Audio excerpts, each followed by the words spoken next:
Hey everyone, CPO here, and in this video I'm going to start a series of videos documenting the removal of my factory IS38 turbo in my 2019 go.fast.r, and then I will install a different turbo, and then I'm also going to eventually remove my intake manifold, install a new intake manifold, and then add a fuel injection kit. So yeah, lots going on in this. I'm also going to do the 4-bar and 5-bar sensors. So yeah, lots going on. In this video, I'm not going to detail a lot of the things you've seen me do over and over and over again, such as, this stuff that I'm doing right here.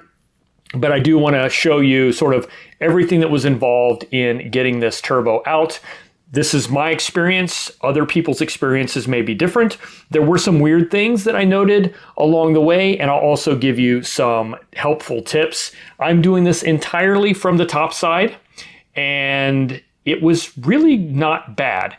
There's a lot of people that say because you have an all-wheel drive vehicle, you have to do it from the top, and it's a pain in the butt. I don't know what it's like to do it from the bottom, but the top wasn't bad. The key to this, which you just saw me do, is pull the battery and the battery tray. That gives you so much more room to reach around the side and work back there behind the turbo. Another tip that I'll show you here in a minute, which was a game changer, is get a big, fat, fluffy pillow and lay that on top of the engine while you're working. And that made it so much more comfortable just to hang over back there. All right, so I disconnected all my electrical connections. Now I'm removing the valve actuators. This first go round, I used a little screwdriver, and I had these on and off a couple of times. And honestly, I think if you just turn them and pull up, they come up. You don't need a screwdriver to pry them up. So I was being super cautious, trying not to pull too hard. But eventually, as I got a feel for things, I found out you just sort of turn them and pull, and they come up pretty much without an issue. By the way, that's sort of the same for all the connectors on here. Sort of twist and pull is the answer to get everything apart. Pulling straight apart doesn't work, but pulling and wiggling or twisting seems to be the trick for everything. So underneath, I'm going to remove the belly pan. And what I want to do now is drain the coolant. There's this little green clip, at least it's green on my vehicle, that you can pull off of the coolant temperature sensor. You can reach from the top of the car down. It's on the passenger side of the radiator. Just pull that clip out and then reach down and just pull that sensor out. It'll just pull out and some fluid will start to come out. However, not much is going to come out until you open up your coolant overflow reservoir. Once you loosen that up, you allow the air to replace the fluids, and then it comes a gushing. So the bigger the catch pan you have, the better. I had a normal oil size catch can, and I got most of it, but it did make a little bit of a mess. And make sure you clean that up and keep your pets away from that. That is very hazardous to animals, and because it's sweet smelling and tasting, they're going to want to get in there. So make sure you take care of your pets and keep them away from that. I have a garage dog who I sort of sent out of the garage for the rest of this process until I got that cleaned up. All right, then I'm going to remove coolant line from there, and then also from the hard line. And then I'm going to go ahead and remove the bolts holding that hard line to the engine. And this coolant line out of the block, I'm just going to remove this entire thing because I'm going to actually replace that with a billet one that I bought. That's known to break, so I just went ahead and got a new one. Mine didn't break, but I'm pulling it out, and getting it out of the way is probably what keeps it from breaking. So that's why I removed that from the block. Once you get all of these coolant lines off, and one other thing to do is check and make sure you know which screws go where. I ended up with several different sizes of screws, so just make sure you know what goes where. And I'll show you my trick for keeping track of that here in a second. Then that whole coolant assembly can roll back. Next, I'm removing my turbo inlet elbow. Usual stuff here. It's just gonna unscrew and then rotate up and out of the way. And then unplugging my O2 sensor, and then that rear coolant line, I'm sort of pushing up out of the way to keep it from draining. Next, I am removing my heat shield. There's 2 screws here on the top and then 2 screws back in the back. Kind of a pain to get to, but harder to put back. That one right there especially harder to put back. I'll be honest with you, I didn't put that back. And then there's this one nut on top holding it to the top of the turbo. That can come out. That'll make it easier to get in here with a oxygen sensor socket and remove that oxygen sensor.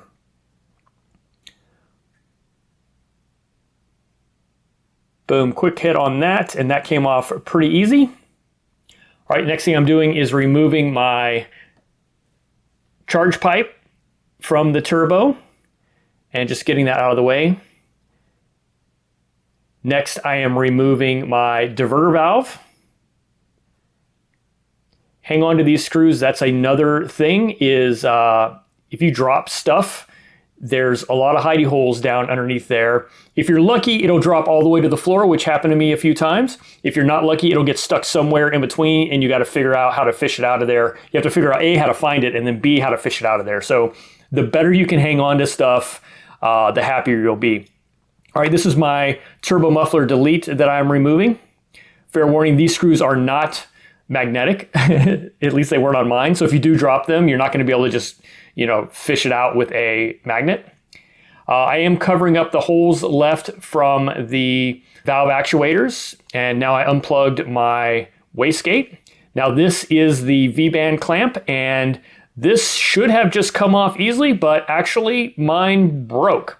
Make sure you build in plenty of time for this process. So if you have something like this that you need to go replace a part, you've got time to do that without stressing. So I was able to go to the dealership and get another V-band clamp before this process was over. I did loosen up the bottom bracket for my downpipe, and that's really all I loosened up. I didn't take the whole thing out, just loosened it up so it could freely move next to the turbo. I hit the 4 manifold nuts, the studs there, with some penetrating oil. That way they could sort of loosen up while I was working on some other things, like removing these 2 screws that are holding the coolant hardline on top. These look to be the same screws, so it doesn't matter which was front and rear. Removing the clip from the coolant feed line, and then using a pick tool to sort of loosen that up. That's the trick for most of these lines. Now, getting to the turbo stuff, I'm gonna remove this coolant drain line, and this is easily done with a stubby little short. This is a 8mm triple square, and you can see here how I use a ratcheting wrench to make that easy. Again, hang on to everything. Make sure you get a good grip on things before you pull them out. So you can see here, one thing that was weird on mine is there's also normally another screw that holds that line like as a support bracket to the turbo. Mine didn't have one. Mine only had that one screw holding it in at the return port, but not another one on the line to hold it to the turbo. So you might have a second screw there. I didn't have, so can't explain it, wasn't on there. So yeah, the inspection mirror, by the way, turns out to be a great tip. Use that, look around, get a feel for where things are. Now, the only thing I'm going to remove from the block is going to be the oil return line. It's the farthest driver's side line. It's an 8mm triple square, and I'm just able to lean over the car and work it with my arms wrapped around and get that out of there. And you pretty much have to do it by feel. This one was a pain in the butt because it's right there next to a bracket, which is also covered in this silver colored heat shield. And so it just made it difficult to see. But once I got to it once, to be honest with you, it wasn't that bad anymore. I could sort of find it pretty quickly, that hole and the screw, every time I needed to. And I did, full disclosure, when I put the turbo in, I did have to pull it back out because I had a leak to deal with. So I'll deal with that in another video, but it does get easier the more you do it. So here's the pillow tip. Just wanted to make sure I show that to you. And that did really help a lot. It took all the weight off of my legs and allowed me just to lay down on the top of the engine and get things done. All right, so now I'm working on the turbo bracket. The top 13mm bolt has to come out. So once that goes out, there's an 8mm Allen down at the bottom of that. At least on mine, it was an 8mm at the bottom and a 13mm, regular bolt at the top. I think some people's, I've seen them reversed, so your mileage may vary. That bottom one though, regardless, you don't have to completely remove it. You just have to loosen it up. And then you can pull that whole bracket assembly out. And you can see there, I just loosened up the Allen, and this is how I did it. Again, another stubby. These are carbine tools. I love these little guys. This is a stubby Allen and a ratcheting wrench. Now I'm removing the oil feed line from the top. So it's the same stud that was holding the heat shield on. That also holds that feed line. And then next I'm working on the 4 brass nuts that hold the turbo to the exhaust manifold. A offset 12 millimeter wrench helped here, as did a ratchet. Depending on reach and access and all of that stuff, I think I used the offset wrench for 3 of the 4, and then the bottom right one, the one that's on the driver's side at the bottom, I think I had to get to with a ratchet. But a combination of those things, and then that became free. So getting the turbo loose allowed me to get it at an angle where I could get that coolant return line off of the back pulled out. I couldn't get to it when the turbo was mounted. So got some room there, and then obviously just pulled out the coolant feed line, and that allowed me to turn the turbo sideways and then pull it out. And yeah, we're golden. All right, and after you get it out, you can see there's only one thing removed from the block, and that is that oil return on the far right-hand side, right next to that bracket. Again, the first time I did it, it was a little tricky. After that, it became pretty easy. Now I'm gonna go ahead and remove everything off the rest of the turbo. This is that oil return line. It's on the bottom, which is why you can't remove it from the turbo very easily. So once the turbo's out, it comes off easy. And then next I'm removing my Wastegate Actuator. I'm gonna put this on the new turbo. And in the 2019 Golf R, they went back to the IS20 style Wastegate Actuator. So this may look different depending on what vehicle you're used to having, but this is an IS20 style on an IS38 turbo. It is what it is, and actually I'm pretty happy about that because a lot of people say it's a preferred one. So here's my organization strategy.